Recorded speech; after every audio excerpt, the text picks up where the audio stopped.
Greetings, hockey fans, and welcome to yet another riveting episode of the Seeing Red podcast here on a somewhat snowy Wednesday evening with the Flames in action down in Nash Vegas to take on the Nashville Predators just before American Thanksgiving.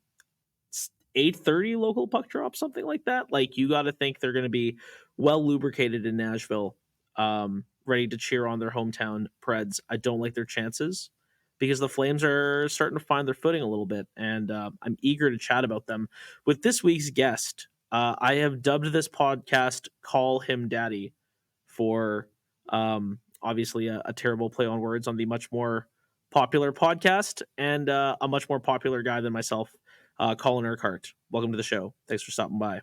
Thanks for having me. Colin, I am very eager to jump into all things Flames with you, especially with the fact that they're playing right now. I feel like I'm full of takes. I'm ready to get going. But before we do that, I feel like I've made a few. I've jumped right into the conversation in the past and haven't bothered to really introduce my guest. So this might be the first time someone's going to introduce themselves on the Seeing Red podcast. So I want you to say your name and one interesting thing about you, and then maybe you can tell us who your favorite Flame was. All right. Well, I'm Colin Urquhart. Interesting thing about me is I like to party, plain and simple. Bold claim. If you're in my circles, you might know that personally. But Right. Favorite Flames player. That's a tough one. I know, full of surprises, man. I was just talking about Dennis Gilbert. He just dropped the mitts. So, hey, what have you done for me lately, right?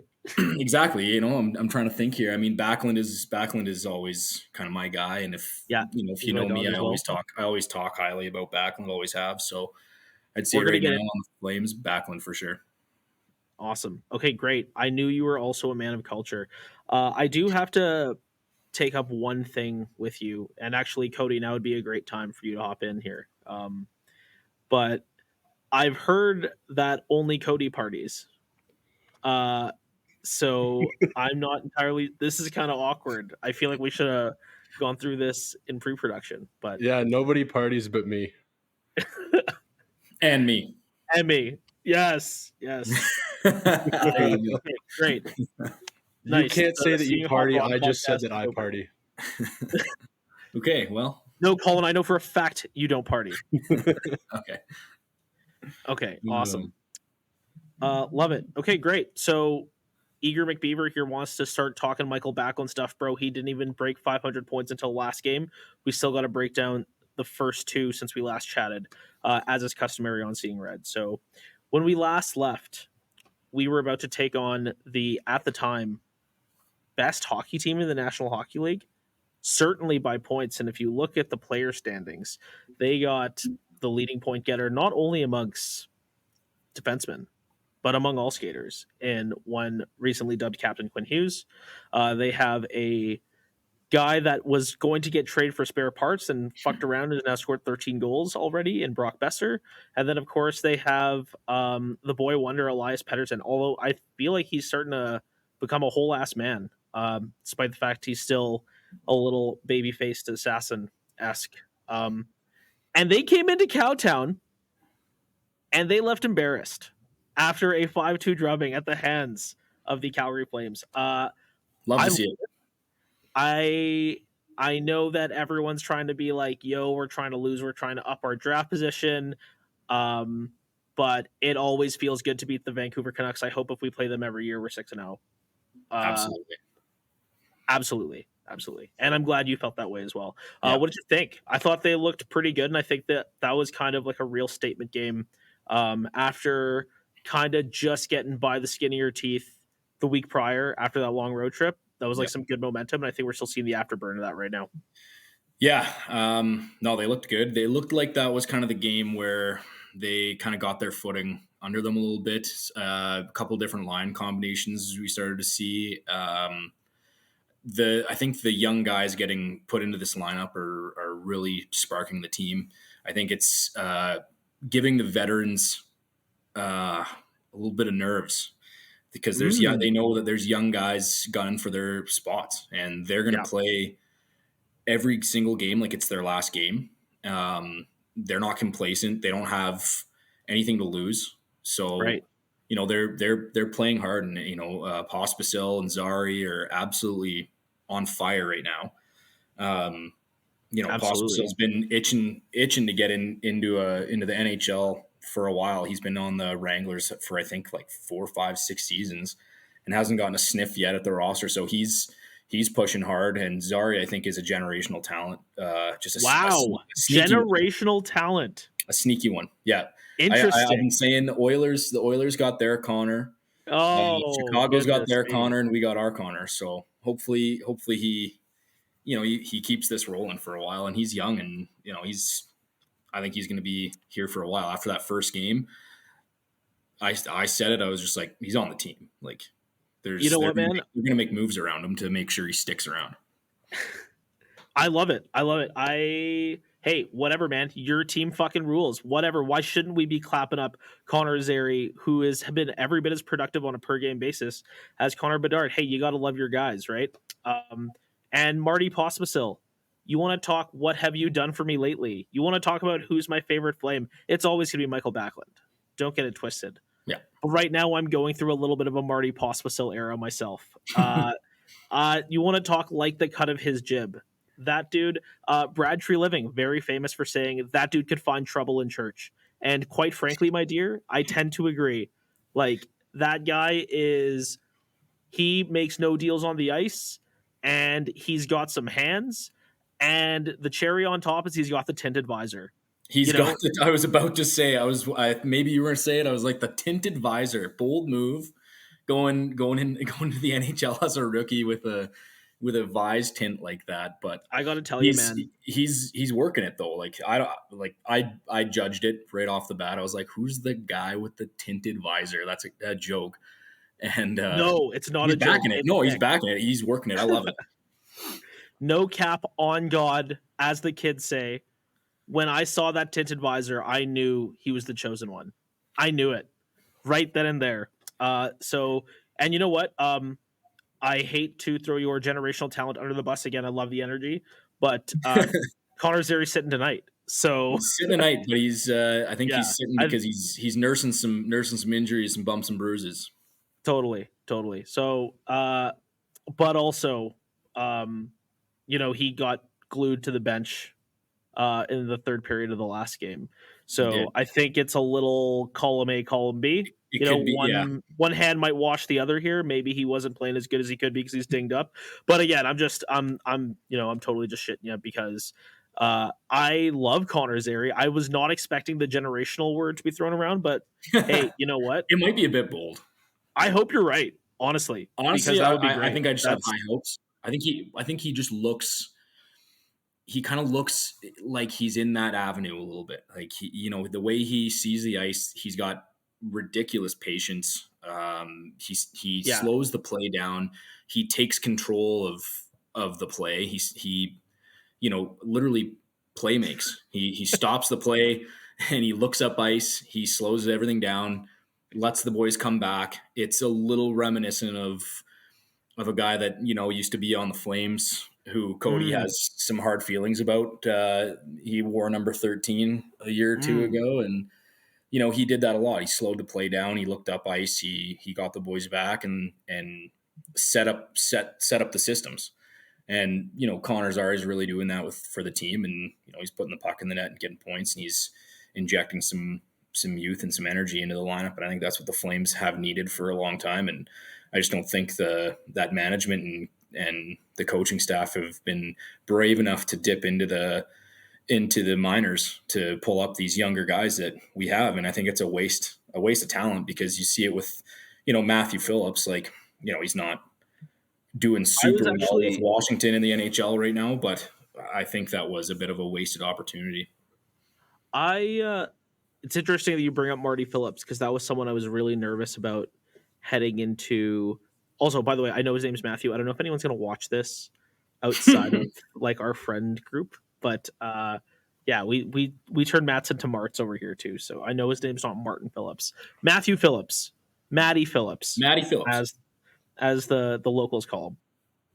Very nervous about, because I had the same, especially after his torrid preseason. I'm not gonna lie, I was starting to sip the Kool-Aid a little bit, just being a tortured Flames fan and having this happen 85 different times, where like someone leaves here and goes on to somehow like turn their whole entire career around. Like they look terrible here and are amazing somewhere else. But I mean, he had 2 of his 4 points on the year against us. Yeah. I think he's taking something like 18 or 19 shots. And I don't wish any ill will on him at all, because he's a Calgary guy. He's a short king like myself. Like, I am rooting for this man. Absolutely. But I also kind of found it, too hard to ignore that, like, for years, everyone's like, no. Like, you're very good in the A. You're very good in the A, but like I don't really see it for the NHL. And furthermore, and like not to be a fucking shill or a bootlicker for the management group or anything like that, but I think Connor Zary is a dude who's had to like sit and wait a little bit. And he was cut in the preseason, right? Like they sent him down to the A and they're like, you need to keep working. Yeah. And clearly that coaching has worked, because he's come up and hasn't missed a fucking beat. Also, the Flames, like, for their many, many faults, like they turn some farmhands into some real players. I feel like the pro level or like the AHL level turning into the pro level is actually something this org kind of does well, because even on this current roster, the fingerprints of that are all over the place, right? Like Mangiapane, Anderson, Backlund's homegrown, Dubé's homegrown, Dewar's homegrown. Like all these guys are like our guys that like we, draft and water and nurture. So I think, while I agree with you that there was certainly too much reluctance to get the kids going, and I think a big byproduct of that, quite frankly, is in roster construction. And I think we're going to kind of witness it in the coming weeks with guys like Pelche, who's supposed to get healthy. December's supposed to be early, but by January, he's going to be knocking on the door looking for some playtime. Matt Coronado can't stop scoring in the A. Yeah. He is too good for that league. He'll be fine. He's knocking on the door as well. No, yeah, he's and fine. Then he's young. He's got fine. Plenty of time. Oh, yeah. Absolutely. But and that's he's what ready to play management's now. doing. They're not rushing it. It's just like, they're taking their time.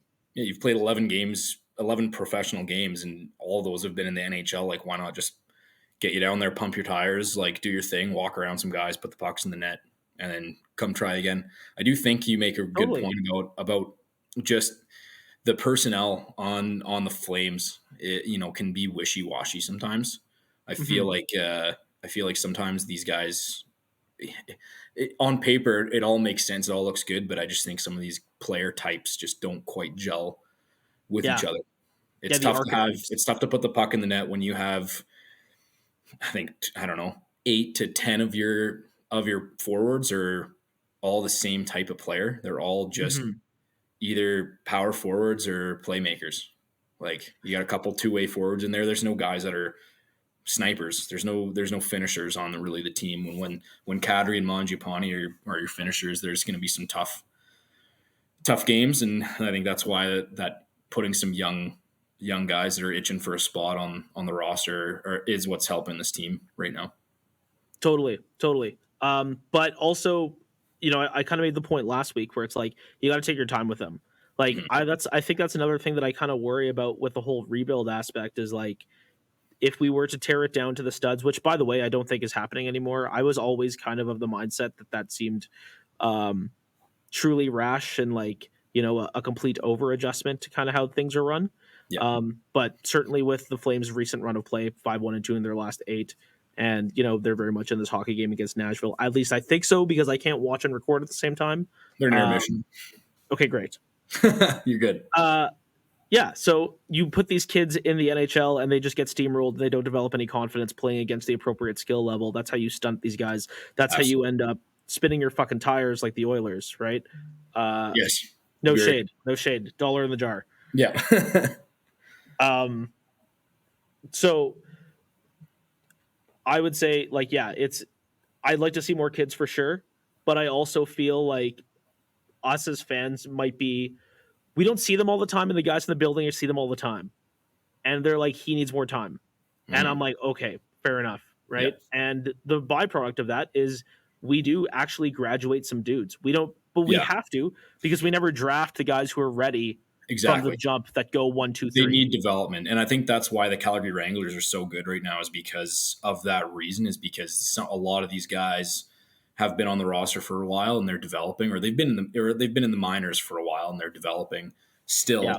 And you see it in Mangiapane, you see it in Anderson, you see it in Dubé. Like, those guys all spent 3, 4, 5 seasons in Stockton, and look at them now. Like, I've always followed the Stockton Heat and now the Calgary Wranglers, and I remember watching like some clips of Rasmus Anderson. He was at one point leading the team in points as a D-man. And I was like, this is going to be our guy in like a couple of years. Like, and look at him now, right? He's one of the studs. So they do a really good job of keeping them down there and developing them. So I definitely don't think, I think that's a good point there.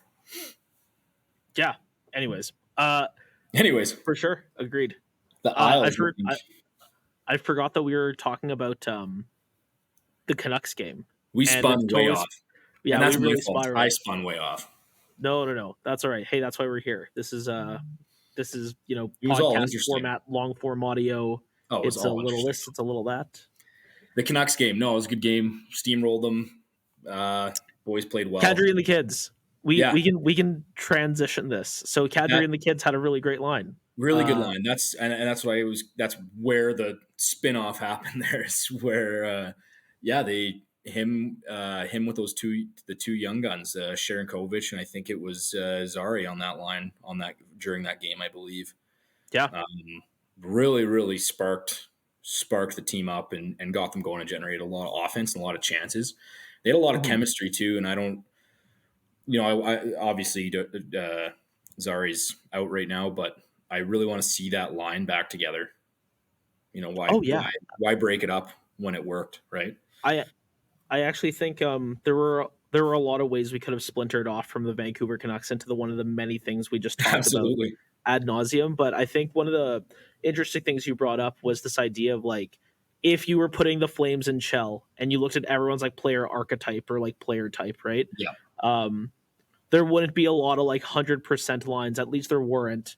Yeah. Until recently, where it kind of feels like they're figuring it out a little bit. Exactly. But I think the combination of Kadri, Pospisil, Zary really kind of complement each other, because I oddly feel like, and like this is just some like dude who smokes too much weed type of shit, but like I bet you Kadri sees a little bit of himself in both of those players, and I bet you those guys see the same in them, in him, right? I agree completely.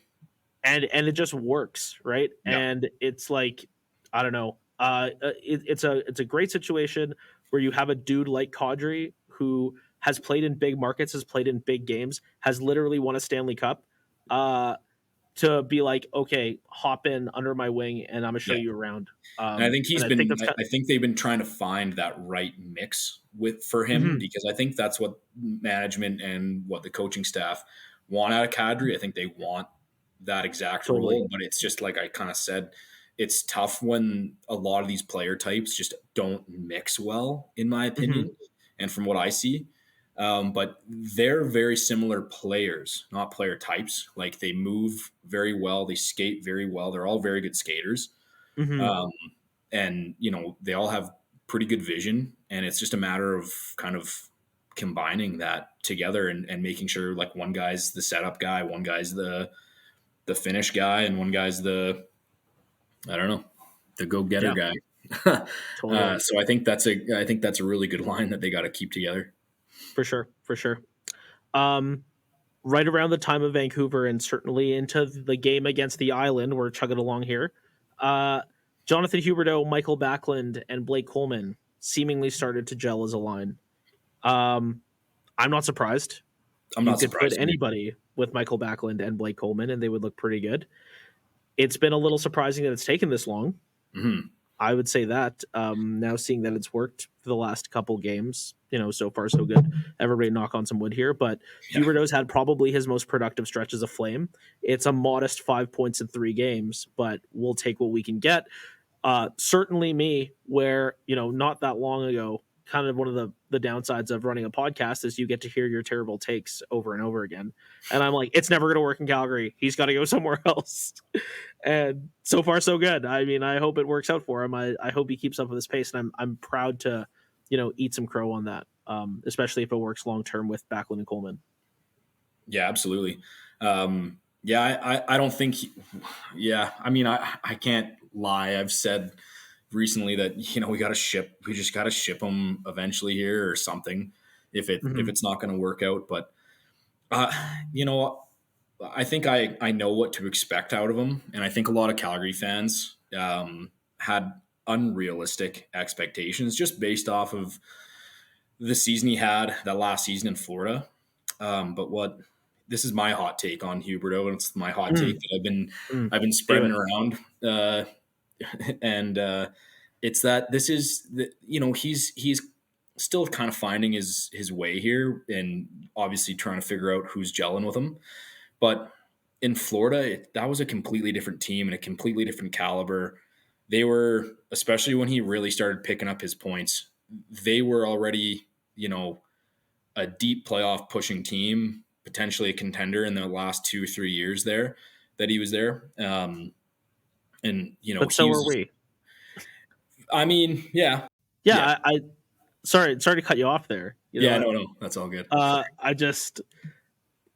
don't know. It doesn't carry a lot of weight with me. Hey, listen, if this is actually Jonathan Huberdeau now and he is playing great, I've dubbed him Uberdeau. If he goes back to be like, umlaut with a U, like Uberim. Anyway, if he's Uberdeau and not like, what we've seen the last X amount of time, I'm happy to eat crow on this because that's the guy who we thought you're bringing in. When you bring someone in for $10.5 million, you think that this guy can play with anybody. It's right? true. It is true. And you're calling on him to make everybody else better. You don't want him to be a byproduct of what everybody else is doing. It's actually the opposite. You want him to influence what everybody else is doing. Yeah. Right. So, I mean, so let me just dive into that a little bit more before I lost my train of thought. It's just, before I think it was 2016, 2017, he's always been a top six forward. He's always been a top six guy, but he certainly wasn't a 100 plus point player. It took him a few seasons to get into that. And especially when he started playing with Huberdeau, and he was a 55, 60, 70 point guy a year. Right. And, and there was a huge drop off, but I just think that's kind of what we're seeing is that, early Huberdeau that was trying to find his game and trying to get that chemistry. And unfortunately we just on the Flames just don't have a Barkov, right? We don't have a guy like that. Bro, yes, you do. Michael Backlund. Look at him. Michael Backlund. Yeah. Look at him. He's doing it. Boy. He's our guy. But I mean, look at them now, right? So I think it just, like I said, it might just take a little bit of time and obviously some line flopping to figure it out and to get him back to that, over a point per game or, a 90 plus point player. But, I think he got a bad rap last year. Everyone's just like, that was like pitiful kind of thing. It looks bad, especially when you have 115 points and you drop to 55. But, when you look at his early years playing in the NHL, that's what he was doing. He was getting 55, 60 points. So I think we might see better from him in the next couple of years. But I think, it's for me, it was just fair to expect that, we're just going to see 55, 60, 65 points this last year, maybe this year. Man, I got to be honest with you because we chatted a little bit pre-show as, it's a tough take. It's a hot take. I was going to say, you're like, yo, I have a scorching Huberdeau take. I'm like, dude, where were you 3 weeks ago? That's when we needed it. I know. You went exactly. the complete opposite direction. I know. Which is you're Huberdeau apologist. You're like Huberdeau truther. You're like, yo, actually, he's getting a bad rep. Yo, actually, he never really scored that much in Florida. Was carried by his line mates. Like, I did not see that one coming. That's a hot take, man. And Cody, he texted me last week, and he was just like, "Your hot take might not work anymore because he's kind of taken off now." And I'm like, damn it. I'm still going to talk about it, though.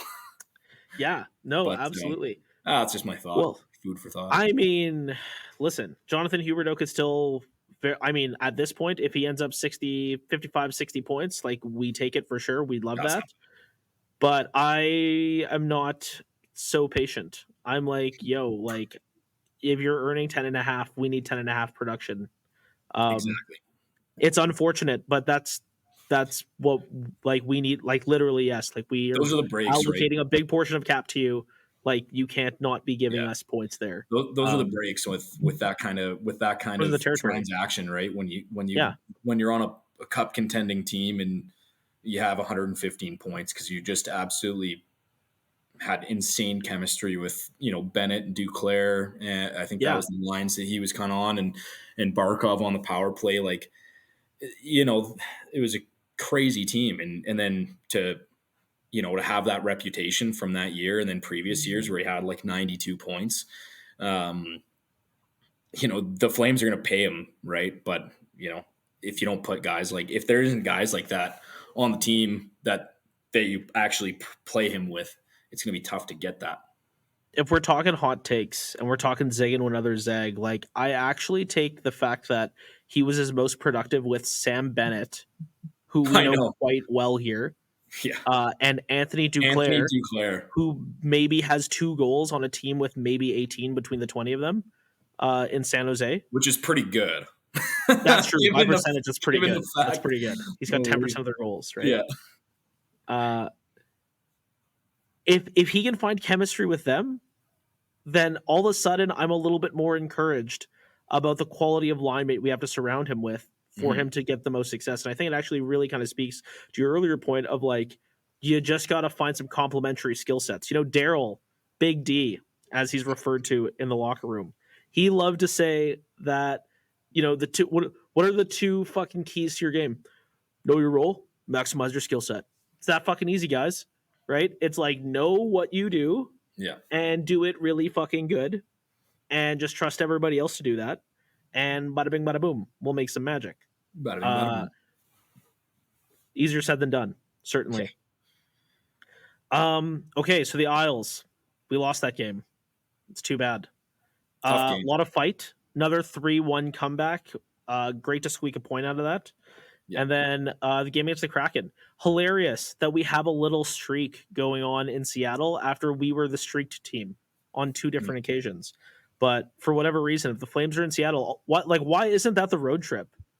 Yeah. If you're a Flames guy, you got to take the boys down to Seattle, like, cool town. You can watch some football, and the Flames are guaranteed to win. Am I talking myself into a Seattle trip? I might be. You might be. I mean, I might be convinced. Okay. All right. Let's take the show on the road.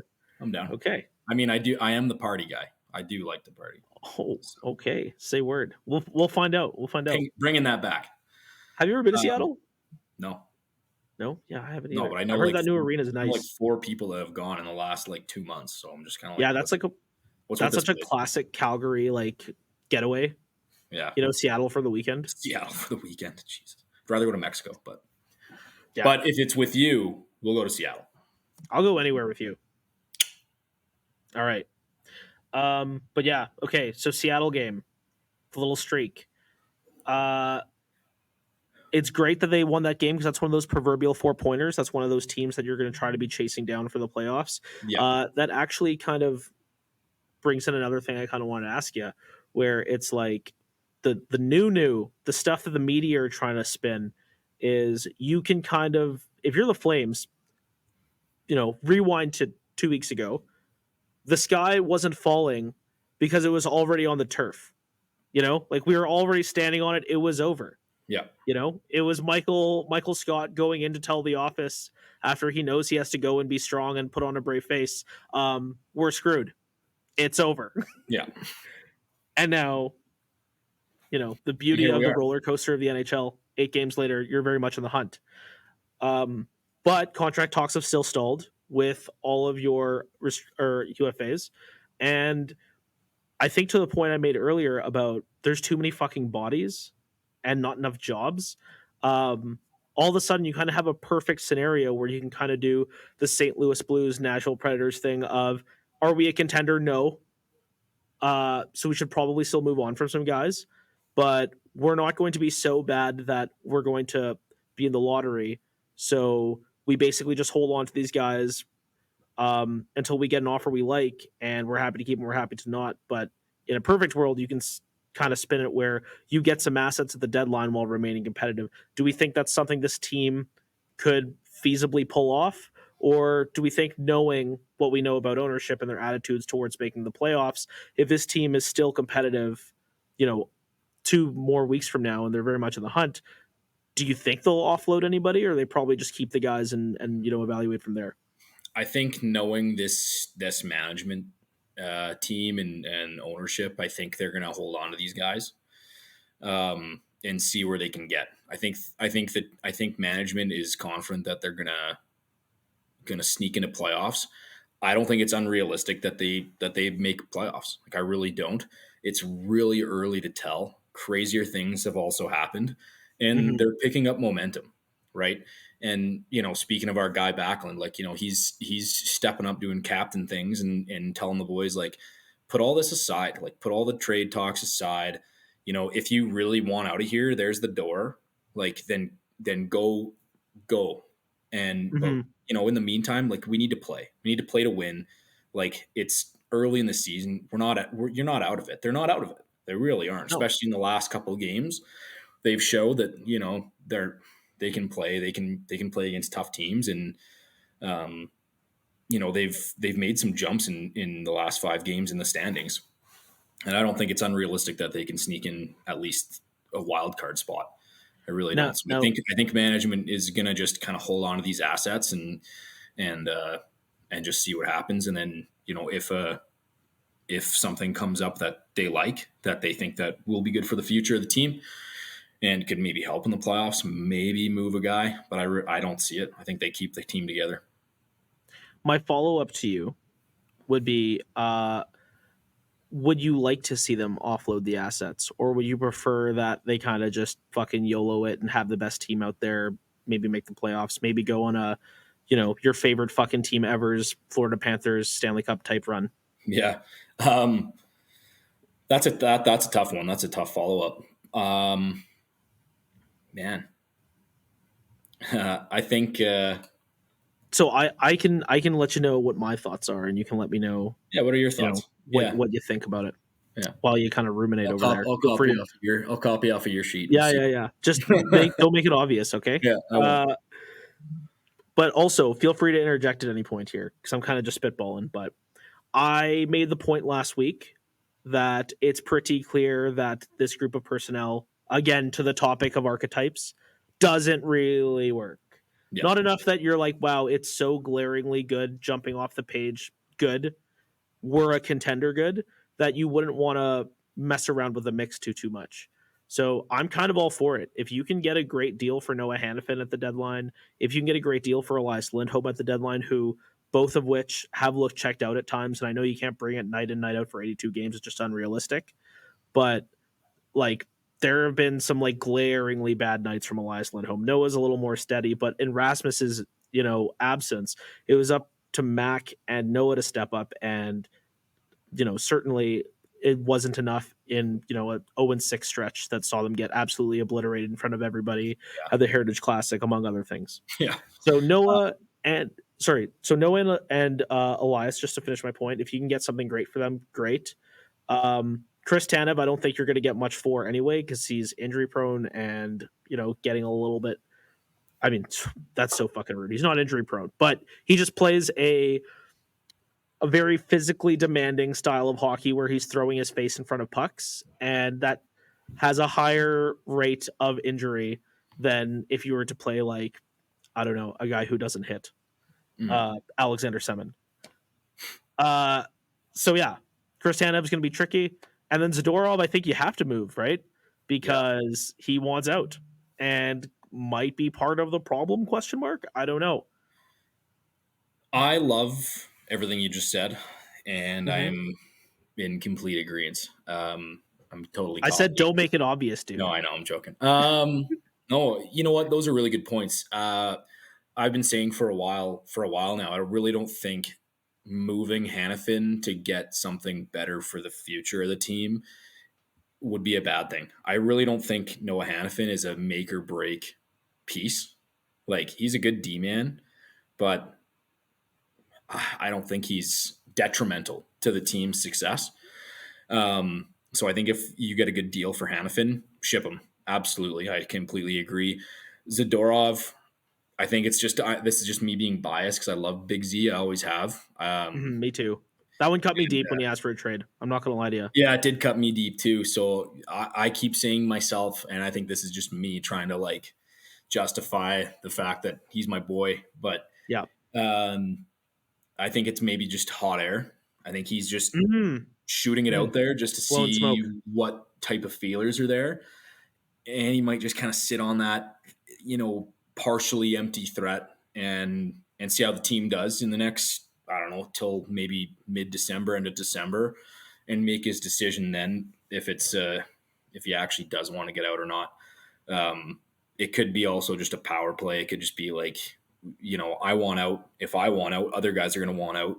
So let's do something here, because you can see it. Like, Big Z is a passionate guy. He always has been on every other team he's played on. He wants to win. He wants to be successful. He's got all the tools, man. He has all the tools. He brings single one, everything to the table. And if there's a guy like that's requesting a trade in the locker room, that's scary. Like, I would hate that, to lose a guy like that. So it could just be an absolute power play. And he's Russian, and I'm not saying that in like a bad way, because whatever. Whoa, but okay. No, not in a bad way. But I'm just saying, like, he knows. I think he might know exactly like how to drop the hammer on management and be like, let's figure this out here, boys. Like, come on. Okay, I like it. I will. Last kind of point I'll bring up to this topic is, I think you mentioned that Noah, you don't think he's like so earth-shatteringly good that he's like worth keeping around, at a make or break type level. And he's a solid D-man, but I don't think he's good. detrimental, like, to the team. Like, I don't think to give him Devon Taves money. I think it would kill the team's success. Like, I don't think we'd drop 4 fucking games. Yeah, and I hear you. I'll say, if it was based purely on play and talent, like, my preference would be to keep all 3 of them. Right? I would actually like to keep Elias Lindholm and Noah Hannafin and Nikita Zadorov in a vacuum. But if I have to overpay you and you don't actually even really 100% want to be here, then it's just not going to work. Because to your point, like, Noah Hannafin is a good defenseman. He's going to have a long career. He's going to play. He already has played 1 million games, right? Yeah. Like, he's got pedigree. He's a great hockey very player. Young too. Not a lot of people understand Absolutely. that he's Sneaky very young. I think he's like 26. Especially as a D-man too, right? Like, guys are just figuring it out at 26. Yeah, and it feels like he's been in the league forever. Yeah, but I can't have you if you're not 100% in. I think that's part of the whole culture thing. It's like, you got to have dogs, and if you ain't barking, then if you're not 100% in, then you're probably better off going somewhere else. And you're probably better off going somewhere where you're 100% in, because look at what they did to Matthew. Right? Yeah. Exactly. And if you're not 100% in, you'll end up like Johnny. Poor guy. Right? If you're wishy-washy. I agree with Tanev. The Tanev point too. It'd be tough to get a good return for him. So I would just sit on that contract. I think he's a decent team guy too. I think if the team starts seeing success, I don't think he'd totally. If this team is like in the hunt till the very bitter end, and like Noah Hannafin's money's off the books, Zadorov's money's off the books, like, you need somebody to play like in your top 4 on the right side. So why not bring back Chris Tanev? Yeah, who will probably want like a decent little clip, like nothing earth-shatteringly crazy. Nothing crazy. I think the big hang-up is term. It's like, what does the term look like, right?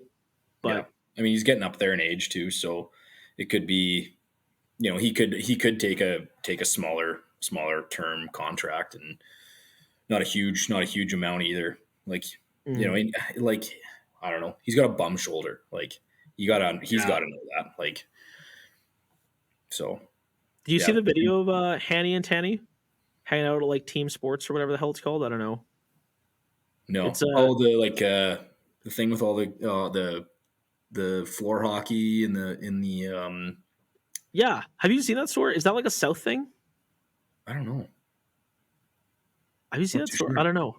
I saw some Team videos. I just thought it was just team content doing something. team stuff. Yeah. Okay. Anyway, this is terrible radio, but good fellas. I don't know. Yeah, they're good boys. All good. They're good guys. Hanny and Danny. Good guys. Yeah, they're good boys. Keep try hard, love the game. And at this fucking whatever sporting goods store, this, not Sport Check is what we'll call it. Yeah. There's obviously like a display of Oilers jerseys because there's a lot of Johnny come latelys in this bumfuck town that yeah. Anyway, won't get into it. All they got going for them is Rogers Place. Literally, that's it. Honestly, the area surrounding it for a very long time was shitty. I've been told it is great, but if I don't go up to Edmonton unless I absolutely have to. So I'm from ish kind of up and around those parts. My whole family is like, my whole family lives in Edmonton. I'm there all the time. I was just there this past weekend, and like trying not to be biased toward Calgary, but it's just an old industrial-esque city, and it just, they're trying, they're doing their best, but it's just not nice. It's not a nice place. It's not. It's the nicest thing they got going for them is Rogers Place, but don't go behind it because that's not funny. Because over on 193rd, you're gonna get stabbed or something. Yeah, it's not fun. I've taken a couple walks around that building, being a little lost, and it's just, I'm kind of like, what? Where am I? Like, am I in the projects? Like in Las Vegas? Holy moly! Yeah, because I actually also got lost in the projects of Las Vegas, and that was terrifying. So that sounds scary. So if you want to branch off more onto something completely different, I can tell you that story. But, you know what? We'll save that one for the one that goes up on Patreon. Yeah, for another pod. That's right. Yeah. Okay, cool. So now we're in Nashville. We'll do like a quick. We'll touch on this really quickly, just because we're kind of running along for time here. It's just so easy to get wrapped up in the minutia. So starting off in Nashville. I don't know what the score is. Is it still the intermission? It's 2-1, second period, 9:54 left. 2-1 for who? 2-1 Nashville. Oh, you're killing me. Okay, you need to win tonight, because coming up is Murderer's Row of, what is it, Dallas, Colorado, Vegas, in no particular order, and then maybe Vegas back of the crib or something like that. I don't know. It's getting gross. Tough roadie. Tough couple games here. Gut check time, some would say. Absolutely. Because of your start, to be completely candid. If you started a little bit better, you wouldn't have to fucking have a monster road trip here. You could have like a mid road trip, but it's getting late quick, as they say. So what does success look like for you on this trip? What games are you expecting them to win, if any? And on the other end of it, if this is a fucking dire road trip, maybe, goes completely tits up and they lose in Nashville and they lose in Dallas and they lose in Colorado, they lose in Vegas, is that enough for you to pull the plug on the season? If they lose all of these games, then that changes the opinions a bit. Like that, all of a sudden you're something like 7-12-3. You've got kind of like an Oilers-esque points percentage. You might be toast. Tough. It is. Yeah. That's a tough way to come back. And the big thing is that's just tough to come back from as a team. Like just to build off of, like in the locker room, like the confidence is gone. Like who's to blame? You're looking at the goalies, you're looking at the defense. The defense and goalies are looking at the forwards because they're not producing, whatever the case might be. That's a tough look.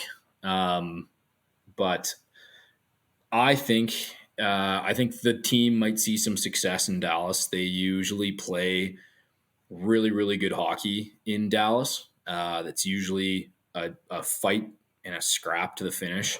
Yeah, they have a good record. They have a good record against Dallas. So I think if they're going to get a clean W on this trip here, I think it'll be in Dallas. Me and some of my other pals joke about how it's always the teams that are just awful, just dog shit, terrible, that should be an easy win for the Flames that they just get worked by. For sure. And it's always the teams that are like, wagons, Stanley Cup champions in the past, and just you got studs on the team, and all the pieces are there, and they win somehow. So this could be a surprising road trip. I think they could maybe best. Vegas as well. Yeah, absolutely. I think Vegas is a team that, even though they're really hot right now, I think they can get past that line of defense and the goaltending. Not like knocking the goaltending, but I just think that if other teams have done it, which they have this year, that have been, not the greatest team to play against the Vegas Golden Knights, I think the Flames can maybe get a win out too. So, it might not be a perfect road trip. Could be a 2-2-1 kind of deal, or a 1-2-2, or I don't know. But we'll get a win out. We'll get some points, and I don't think it'll kill the team's morale. I don't think it'll kill the momentum. If anything, I think it'll stay pretty consistent. Yeah, and actually, to kind of build off what you're saying here, like, yeah, I don't see a scenario where they get fucking rolled. Go 0-4-0, no points at all on this road trip. I think I'm glad actually that they've had some time since their dire start to go on this road trip, because they've really started to build some chemistry and some belief. More importantly, they've fallen behind in a few of these games and may not have necessarily won, i.e. against the Leafs, i.e. against the Islanders, but hard fought point, losing a shootout, nothing to kind of hang your head over. That's a toss up. I think they should axe the shootout. But what is the alternative? What is the alternative? Is my question. Tough. Right? I think Biznasty said today that you just make it ball hockey rules or something in the OT. Keep the 5-minute 3-on-3, but make it like international ball hockey rules, where if you like no offside or anything like that. Yeah, it's like if you cross the red, you're in the offensive zone, and if you leave the offensive zone, you get penalized. So you can't go over and back. You can't go over and back, so it could make things interesting that way. Exactly. Like, I don't know what the alternative. Both teams get a point. I don't know. Like, tie. Like, dude, I actually don't hate ties. Like, I'm a soccer guy. It's like, if it's a tie, it's a tie. It's okay, man. Everybody gets a point. Because I think shootouts are just absolutely. It's for the fans. I get it, and it's just to get the game done and over with quicker. But it's a flip of the coin. It's coin toss. And you could have a team that's just 10-0 on in the last 10, and they're unstoppable, and they got one bad bounce that game and it gets forced to OT, doesn't get solved, and it goes to shootout, and they just have one guy that just makes a little toe drag and pops it in. Like, that's tough. Like, I don't know. Yeah. And I think, the lone thing I'll say in terms of where I differ with you here is just I don't dislike the shootout. I mean, who doesn't like a sick shootout? But it doesn't really move the needle for me. And when it comes down to it, if somebody had something that was better, I'd be like, yeah, let's do that. But I don't think we have something that's better, and I don't think it's so terrible that to my earlier point, or to what I said earlier, we have to go to ties. Just what's wrong with the tie?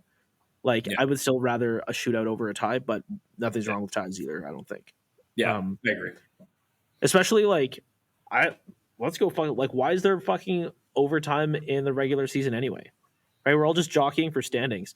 See, in soccer, where the result of your regular season campaign, your season where you play everybody home and home twice, they're okay because that's the big fucking trophy. That's the trophy everybody wants to win. Yeah, and they're like, yo, if it's a tie, it's a tie. Whatever, man. You got 37 more games. All right. But hockey, where we actually don't give a fuck about the President's Trophy. In fact, it is actually cursed. Nobody wants to win the President's Trophy because that means you're going to lose in the first round. We're so eager, McBeaver, to be like, this has to get drawn. Somebody has to win. Yeah. Why?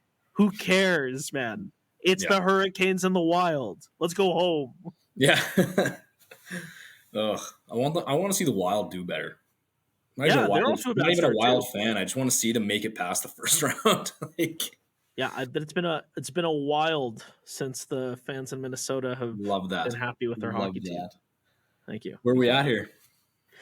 We're getting late. It's getting late quick, as they say. So, Colin, thank you very much for chatting with me. It's been great. It's been fun. It's been real fun.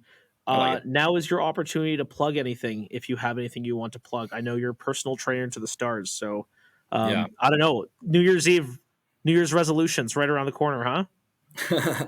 Yeah, I mean, I'll take the opportunity to plug myself a little bit. If you know me, I've been a personal trainer for almost 10 years, and I work with a lot of hockey players. So if you know any young hockey players or lacrosse players, athletes that want to get better, send them my way. If you just want to get a little fitter, feel a little better, check me out. My handle's at the bottom here at the Urks, and shoot me a message. And I also represent a supplement brand called BioEdge now. Oh. So if you go check out at the Urks on Instagram, you can click the link and go shopping for some cool supplements if you're into that kind of thing, and use my discount code for I was going to say, why don't you give me your radio hit, man? Tell me a little bit about BioEdge, why you like it, and don't forget to drop that promo code in there. Yeah. BioEdge, it's a natural supplement company. They do a really good job of producing some fantastic products. They taste great. Like a lot of natural supplement companies have a bad rap for just tasting like garbage, but this one's actually. What's in your stack? What are you frequenting? They do a gut health product. Gut health. Gotta stay regular. Yeah, keeps you regular. Also, just you'd be surprised how important gut health actually is. It helps decrease inflammation if you have a proper functioning gut.